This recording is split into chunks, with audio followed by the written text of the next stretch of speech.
Okay, now we're in Motha's room. This is where I'm going to install the ceiling fan up in here. And you remember there's only one light switch here. And this one light switch is controlling those lights at the bed. Okay, so I'm making my material list. So far I've got one light switch, one single pole light switch that I need for the other room. Okay, because when I get that ceiling fan, a new ceiling fan at the store, I'm going to get one to replace the one in the bedroom. And so that one I know is for the bedroom. So when I look for ceiling fans, I'm going to measure and get the same diameter as this. And this one's a 52 inch. And to measure it, you would just measure from the end to the very center, and then go from the center to any other end, or go from the center to the edge, times it by 2. Then you know that's what the diameter is. And that's a 52 inch, because when you go to the store, they've got 48 inch ceiling fan diameters. They have some, you know, we saw one that was like 62 or 64 inches in diameter. And you can get them down smaller for like a bathroom. You can even get them smaller than 42 inches. So we're gonna get a 52 inch ceiling fan at the store, and chances are it's gonna come with the handheld remote. Pretty sure it's going to, and Mommy's already said she wants a handheld remote. And so we're gonna take that one and bring it over here. Okay, so I know I need a single pole light switch, and that single pole light switch is going to be the square rectangular one like this, and it's going to be white. I'm going to look at this, and because this is white, I'm going to get white. If you look at yours, and if you have ivory colored, which is kind of a yellowish color, make sure your light switches for whatever room it is, you get the matching one. But because the switch is going in the other room and that one was white, I'm going to get a white one. Okay, so I know so far I need a light switch, a paddle switch just like this. Okay, single pole for that room. So now we look at this room. What are we going to need here? We're not going to need that much material, as a matter of fact. I do know for one thing for sure, I'm going to have to take this out, and I'm going to put another switch next to it. And I'm not going to put a single box next to it over here. I would have to do that if there was a 2x4 right here, let's say. But I know there's two 2x4s next to the door frame, okay? And chances are this box is nailed to that, the box inside, and it's probably a plastic box. And so if you were unsure, you could go down and turn off your breaker, turn this off, unscrew this, pull that out, look and see what you need. I mean, in an older house, it could be a metal box.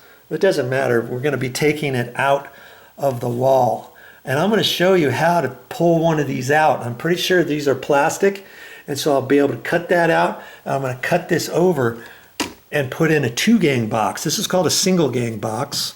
One box. We have 2 switches in the same box. That's called a 2-gang box, which is for 2 switches. Okay, and if I wanted to know if there was a stud here, I can just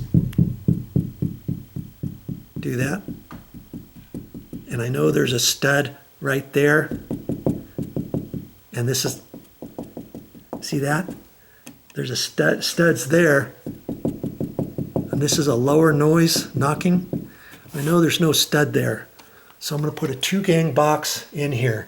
So at the store, I'm going to get a 2-gang plastic cut-in box, and I'll show you all this stuff later, but it's just going through the repetition of and the sequence of how am I, you know, getting your material list. Maybe you already know this, maybe, but for some of you, lots of you out there, you're not going to know this. Okay, so I need a 2-gang box there. I've got to get that, and then the switch that I'm going to put here for the ceiling fan is going to go in here, and I already have that. So I don't need another switch, but I'm going to need a new cover plate. I can't use this single cover plate. I'm going to need a 2-gang cover plate for rectangular. So I'm going to have to get that at the store, right? What else am I going to need? I'm not going to need that much. We know if we just look at it from there, we look for the power. once I cut this hole out, I'm going to have enough room to fish the wire up the wall. So I need a piece of wire to go from there up into the attic. I can get into the attic and come over to there. You could measure that with a tape measure, or you can guesstimate it. These are 10-foot ceilings. That's about 6 feet right there. Coming across is probably going to be another 8 feet or so. Okay, that's 14 feet. And to make the connections, 15, 16 feet. Well, at the store, more times than not, you can get a piece of Romex, and I call it Romex cabling. And it's going to look something like this. Okay, you're going to have a cable like this. And nowadays, you can buy individual pieces. You can buy a piece that's a little roll that's 25 feet long, or a roll that's 50 feet long, a roll that's 100 feet long, maybe even one that's 75 feet long. Then you can get a big, huge roll.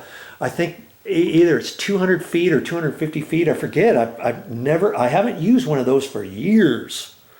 I just would look at this. If I know I need about 16 feet, I could get a 25-foot piece, right? And what kind of wiring would I need? And I call it Romex cabling, and that's what this stuff here is called. And we're going to look at this, and I'm pretty sure the cable that we're going to need for here is 14 gauge. And what I can do, it's either going to be 14 gauge, and that means the thickness of the wire. Okay, 14 gauge, or it's going to be 12 gauge. 12 gauge is thicker yet. Okay, and I'll show you how to figure that out in a minute without even pulling this apart. Okay, but for the sake of argument, let's just say it's 14 gauge. And so we're gonna look at this. We're gonna look at this right here, and I've got to look at the mark. Do you see that right there? 14-2G. And every so often on this, see, there's other things written on here too. Sheathed, non-metallic, sheathed cable type NM-S 600V. Other numbers, SX, ESSEX. And I saw 14-2G. Okay, you see that? Right there.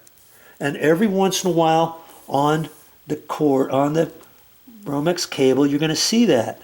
See, here's another one. So they're about this far apart. This far apart on the cable. Let's see if I go over this way. Let's see, here's the next one right here. And see, you look at that. See, 14-2G. And then it says non-metallic sheathed cable. Well, that's what this is. What this means, it's a piece of Romex. I call this Romex cabling. And it's 14 means the size wire. So this is 14 gauge wire. 2 means 14-2G. Okay, 14-2 means there's 2 wires in it that are coated with the plastic cabling on the outside. One's black, one's white. That's 14-2. G is the ground, and the ground isn't covered with the plastic like this. Okay, it's just separate, and it has a little piece of paper around it. And when you cut it out, you just take it and then you pull that off of there. You don't need that. So this is called 14 gauge, 14-2 with ground. 14 meaning 14 gauge, 2 meaning 2 wires that are 14 gauge with ground. G. And that wire is the same gauge, so it's 14-2. It's just called 14-2 with ground. So at the store, you know that's what you're getting. If you needed 12 gauge wire, it would be 12 with ground. it would be called 12-2 with ground, 10-2 with ground. 10 is 10 gauge wire with ground. And then they have other ones too for three-way switches. If you have 3 wires in here, a red wire in here, that'd be 14-3 with ground. But for the sake of argument, most circuits are run with a hot wire and a neutral wire and a ground wire.